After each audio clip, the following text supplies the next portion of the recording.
Hey, what's going on, y'all? This is JB with the Executive Mindset. Anytime I try to over explain myself or try to put different caveats in there, it still be a section of people that still take what I'm trying to say wrong. So I'm just going to get right into it. First, I want to shout out Lecrae on his podcast, The Deep End, on the B Side app with Tim Ross and all that. But he actually put his stuff on YouTube after it, I think, premieres on the B Side app. And he got a dope podcast, man. He has a real dope podcast. Has been having a lot of good guests. I think the latest one came out. He had Nick Cannon on there. I haven't had a chance to check that one out yet. But this one that I want to check out here for a moment, I just dissect a little piece of this. He had Dr. Sarita Lyons on there. I don't know if I'm saying her last name right. Lyons, Dr. Sarita. So I'll just say that Dr. Sarita, he had her on there. She has a book out now called Church Girl. And, you know, she seems like a very articulate, knows her Bible type woman. I believe she was also on an episode of The Perrys with Jackie and Preston.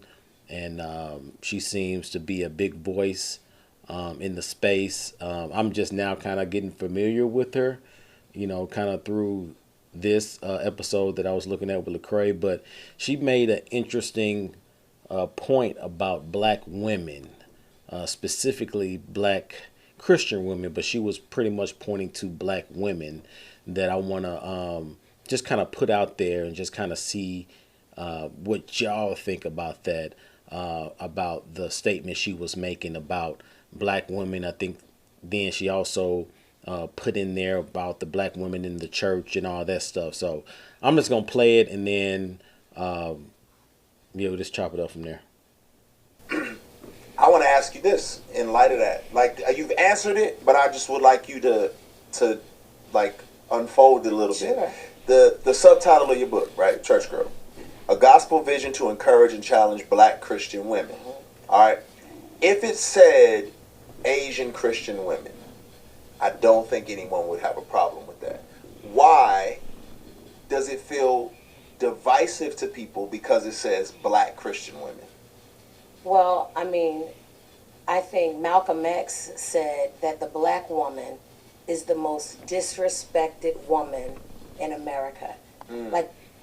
Okay. I want to stop right there. Now, she was talking about black women, about why people may get offended, or Lecrae was talking about why women would be triggered, or some people may be triggered by saying black Christian women.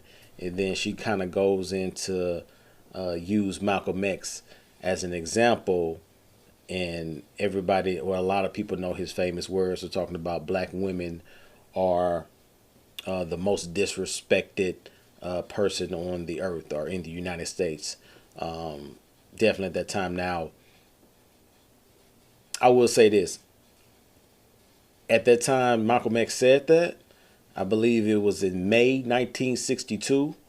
For sure.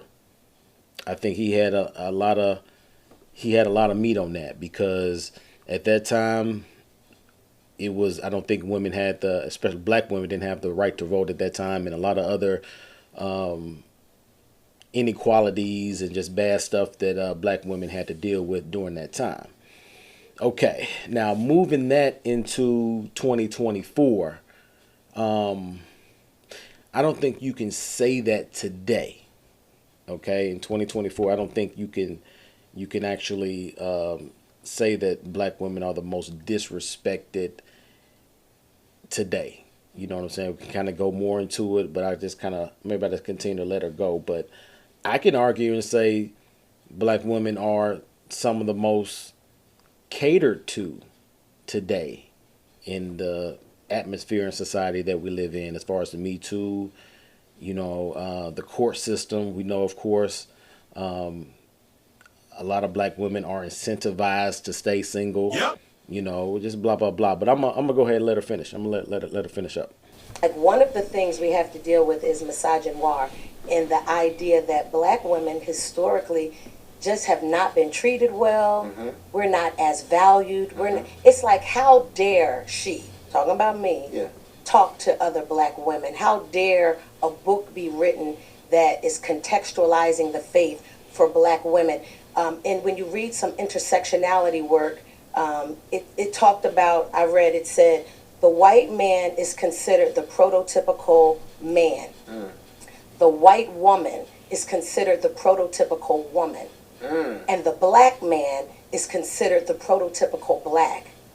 So that leaves the black woman metaphorically invisible. And we have been invisible in this country and many times in the church because because people don't know what to do with black women.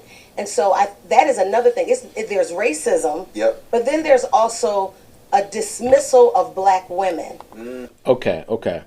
Now, another point that she was actually making when she brought the church into it.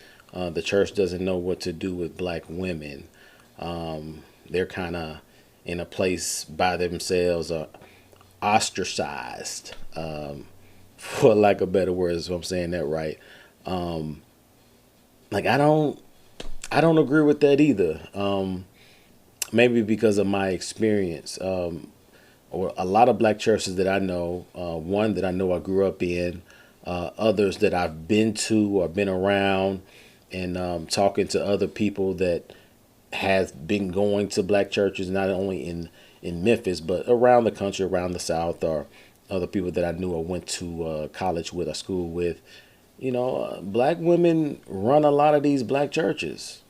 Like, when I say run, not necessarily meaning they're pastors or like that, but the auxiliary, how the church is ran, like, black women, pretty much run that, and also I've witnessed that a lot of women are catered to in the black churches because the preacher doesn't want to offend the black woman.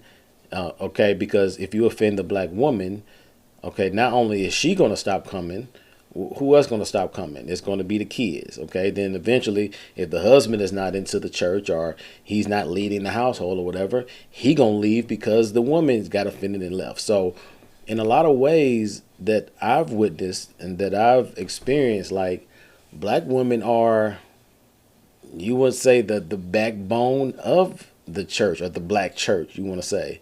They're not lost or don't know their place. Like, they're given a lot of leadership roles and responsibilities that, which I think honestly has been the downside of a lot of the black church stuff, because a lot of the feminist stuff and has really came in and really watered down the word and kind of put the balance back in the favor of the woman instead of man taking that leadership role. And so, so I just want to pinpoint on those statements that she made. She said a lot of stuff that I do agree with, so I don't want to act like she's like just totally wrong or something. But I did think that the point that she was kind of making was interesting. First, bringing up Malcolm X, because Malcolm X we know was a Muslim, and actually when he actually said what he said, it was 1962. So in context, he was right, spot on during that time. But in 2024, you can't say the same thing or quote Malcolm X and thinking it's going to be correct in today's time frame. So and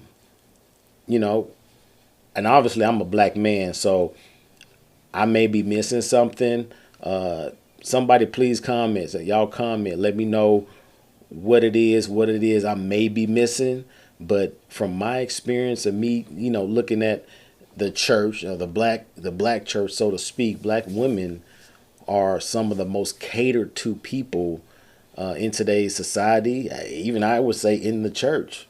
You know what I mean? Like, we know in the court system, you go, you know what I'm saying? If it's a black man versus a black woman or whoever, when it comes to those kids, she's going to get the benefit of the doubt. When it comes to society, as far as police stuff goes. A woman can, they can lie, you know what I'm saying, and still get a man convicted and stuff. Like, in a lot of situations, I see black women in 2024 in today's time, they're more catered to. They're not in a place by themselves to where they're not treated like it's 1962 when actually Malcolm X made that statement. So y'all let me know in the comments, man, what y'all think. Am I wrong? Am I too hard or whatever like that? I don't know, man. But until next time, y'all, salute.